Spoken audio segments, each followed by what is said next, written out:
जेवढी तत्परता उपमुख्यमंत्री पदाच्या शपथविधीची दाखवण्यात आली, मला वाटतं त्यापेक्षा दुप्पट जी कार्यक्षमता आणि तत्परता या अपघाताच्या चौकशीच्या अनुषंगाने दाखवण्यात जाणं आवश्यक आहे। काही ट्रेडर जे आहेत, काही दलाल जे आहेत, यामध्ये जी भूमिका निभवतात आहे ते दुष्परिणाम महाराष्ट्राच्या सर्व पक्षांवर आणि सर्व राजकारणावर आणि समाजकारणावर होणार आहेत। जिल्हा परिषद निवडणुकीचा प्रचार करणार नाही अशी घोषणा देवेंद्र फडणवीसांनी केली। देवेंद्र फडणवीसांना लोकांमध्ये जाण्यात असताना एक गंड त्यांच्या मनात आहे, कारण ते गेल्यानंतर लोकांमध्ये कुठल्याही प्रकारचा उत्साह नसतो, किंबहुना ते गेल्यानंतर लोक त्यांची टर उडवतात। म्हणून आपण बघितलं असेल की एवढे थम्पिंग मेजॉरिटीनी सरकार आल्यावरही कुठेही लोकांमध्ये जाऊन मिसळणे, लोकांमध्ये जाऊन राहणे, मोठ्या मोठ्या लोकांच्या सभा घेणे, जनता दरबार घेणे, असं कुठलंही काम हे देवेंद्र फडणवीस करत नाही। महानगरपालिकेच्या निवडणुकीच्या वेळेस प्रचार सभांच्या ऐवजी त्यांनी मुलाखती देणं पसंत केलं त्या गावामध्ये जाऊन, मात्र प्रचार सभेला गेले नाही। नगरपालिकेच्या निवडणुकीत आले, स्टेजवर बोलले आणि चालले गेले, त्याही वेळेस त्यांनी लोकांशी संवाद साधला नाही। लोकांशी संवाद साधण्याची अडचण त्यांना आहे, कारण लोकांच्या डोळ्यात डोळे घालून बघण्याची हिंमत आणि नैतिकता ही देवेंद्र फडणवीसांमध्ये नाही। अधिवेशन आहे, काय सांगा, काय अपेक्षा आहेत तुम्हाला? प्रत्येक व्यक्तीच्या खात्यात 15 लाख रुपये टाकू, दरवर्षी 2 कोटी रोजगार देऊ, शेतमालाच्या उत्पन्न खर्चाच्या 1.5 शेतमालाला भाव देऊ, आदी इत्यादी वचनं देऊन मोदी सरकार हे 12 वर्षापूर्वी सत्तेत आलं होतं। एक तप त्यांनी पूर्ण करत असताना आज 12वा अर्थसंकल्प केंद्र सरकार सादर करत आहेत। या तमाम सर्व ज्या त्यांच्या घोषणा होत्या त्याची अंमलबजावणी आजच्या अर्थसंकल्पामध्ये व्हावी। 2024च्या पूर्वी प्रत्येक माणसाला घर देणार होते, त्याच्या संदर्भामध्ये देखील त्यांनी आज अर्थसंकल्पामध्ये उल्लेख करावा। हर घर नल और हर नल को जल अशी देखील त्यांची एक घोषणा होती, तिचंही काय झालं एकंदरीत त्यांनी सांगावं। मुळात 12 वर्ष पूर्ण करत असताना त्यांनी दिलेल्या सर्व घोषणांचा लेखाजोखा आज वेगळ्याने अर्थसंकल्पामध्ये मांडण्यात यावा।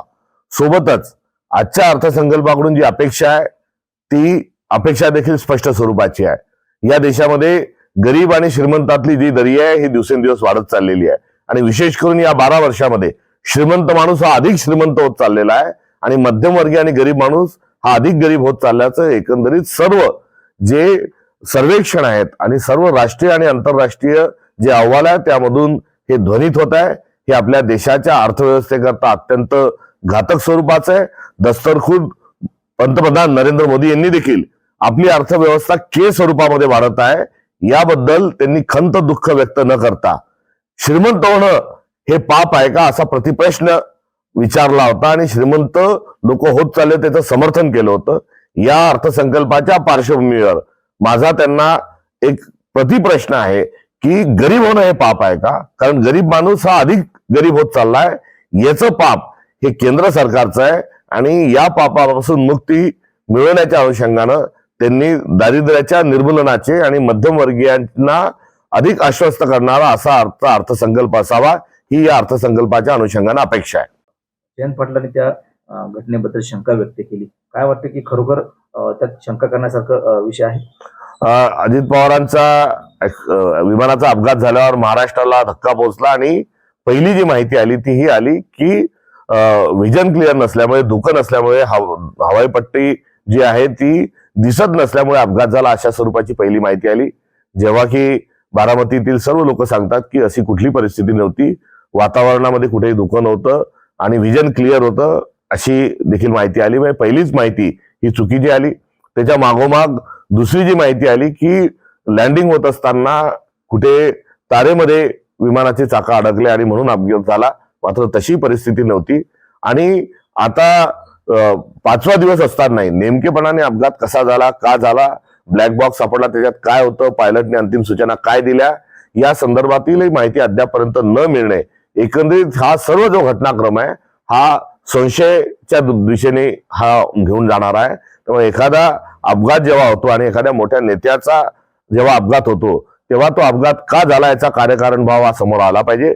तब्बल 5 दिवसानंतरही तशा प्रकारचा माहिती तांत्रिक स्वरूपाची न येणं आणि अपघात झालेल्या क्षणापासून वेगवेगळी माहिती येणं, या अनुषंगानं आपसूक संशय जो आहे हा दाटलेला आहेच। संसदीय समितीने 1 महिन्यापूर्वी लोकसभेला सरकारला अहवाल दिला होता हे जे प्रायव्हेट ऑपरेटर्स आहेत ते सुरक्षेचे मानकं पाळत नाही आणि सरकारचं याच्यावर काही लक्ष नाही. या अनुषंगानं सरकारनं तातडीनं खुलासा करणं आवश्यक आहे. माहिती वेगवेगळी येतात आहे, अहवाल वेगवेगळे येतात आहे. मात्र आपल्या मुख्यमंत्र्यांनी फक्त केंद्रीय मंत्र्यांना एक चौकशी करण्याच्या संदर्भातलं विनंती पत्र देऊन ते मोकळे झालेले आहेत. या संदर्भामध्ये त्यांनी तत्परता दाखवली पाहिजे. जेवढी तत्परता उपमुख्यमंत्री पदाच्या शपथविधीची दाखवण्यात आली, मला वाटतं त्यापेक्षा दुप्पट जी कार्यक्षमता आणि तत्परता या अपघाताच्या चौकशीच्या अनुषंगानं दाखवण्यात जाणं आवश्यक आहे. ते अजित पवार यांचे आता मृत्यू झालेला आहे. बारामती विधानसभा आता रिकामी झाली. त्या ठिकाणी 6 महिन्यानंतर निवडणूक होणार आहे. सुनेत्रा पवार ह्या निवडणूक लढतील. सूत्रांची माहिती मिळते की त्या ठिकाणी बिनविरोध निवडणूक होऊ शकते. काँग्रेसची काय भूमिका असणार त्या ठिकाणी? महाराष्ट्रामध्ये लोकनेता आणि मोठा एखादा नेता गेल्यानंतर त्या ठिकाणी सर्वांनी एक श्रद्धांजलीच्या अनुषंगानं उमेदवार न देणे हा सभ्यतेचा संकेत आहे. आणि तो संकेत पाळत असताना जर सभ्यतेचं आणि नेमकेपणानं समाजकारण राजकारण याची सांगड जर घातल्या गेली तर जरूर त्याचाच कित्ता हा गिरवला गेला पाहिजे. मागची अनपोज निवडणूक लोकनेते कदम मागच्या वेळेस विश्वजित कदम जे आहेत हे अनपोज निवडून आले होते आणि ते निवडून येण्याच्या पार्श्वभूमीवर त्यांचे वडील यांचं फार मोठं योगदान हे महाराष्ट्राला लाभलेलं असताना त्यांची निवडणूक जशी अनपोज झाली होती, ते काँग्रेसच्या चिन्हावर अनपोज निवडून आले होते, तसं पुन्हा महाराष्ट्राला बघायला निश्चित स्वरूपात आवडेल. मीराबाई लिखाण करण्यात आले की आता दादा तर गेले, मात्र पुढे काय? कारण की अजित पवारांचं राजकारण हे स्वतंत्र बाणायचं होतं. शिंद्यांप्रमाणे ते राष्ट्रीय स्वयंसेवक संघाच्या मुख्यालयात हजेरी लावत नव्हते, कधी गेले नाहीत. आणि अजित पवार उपमुख्यमंत्री झाले ते तब्बल 6 वेळा. पण मात्र त्यांनी एक ऑफर आली होती त्यांना, ज्यावेळेला उपमुख्यमंत्री एकनाथ शिंदे हे भाजपासोबत गेले 40 आमदारांसह. त्यावेळेला त्यांना ऑफर आली होती की म्हणजे स्वतः बोलले होते की शिंद्यांच्या आधी मी गेलो असतो, म्हणजे मला ऑफर होती, पण भाजपच्या सोबत दादा गेले व मुख्यमंत्री पदावर स्थिरावले आणि मुख्यमंत्री हे शिंदे झाले त्यावेळेला. अजित पवार हे शरद पवारांच्या दुसऱ्या पिढीतलं राजकारण पुढे घेऊन जात असताना एक झंझावत त्यांच्या माध्यमातून महाराष्ट्राला बघायला मिळाला आणि त्यांच्या अकाली जाण्यानं, त्यांच्या अपघाती निधनानं अनेक प्रश्नांची उत्तरं ही अनुत्तरित राहिलेली आहेत. त्यामुळे एक व्यक्ती, एक पक्ष जेव्हा त्याचं सक्षमतेने नेतृत्व करतो, त्या नेतृत्व केल्यानंतर त्यांच्या जाण्याने अनेक प्रश्न निर्माण होतात. काळामध्ये याची प्रश्नाची उत्तर सर्व दडलेली आहेत. मात्र काही ट्रेडर जे आहेत, काही दलाल जे आहेत, यामध्ये जी भूमिका निभवतात आहे ते दुष्परिणाम महाराष्ट्राच्या सर्व पक्षांवर आणि सर्व राजकारणावर आणि समाजकारणावर होणार आहेत. येऊन ठेवलाय. अर्थ खात्यासंदर्भात अद्याप निर्णय नाही, कारण की अजित पवार घटना झाली त्यामुळे निर्णय झाला नाही. काय वाटतं तुम्हाला की असा प्रस्ताव राष्ट्रवादीतून आला नाही? कारण फडणवीसांनी खातं सांभाळावं अशी राष्ट्रवादीने प्रस्ताव दिला होता.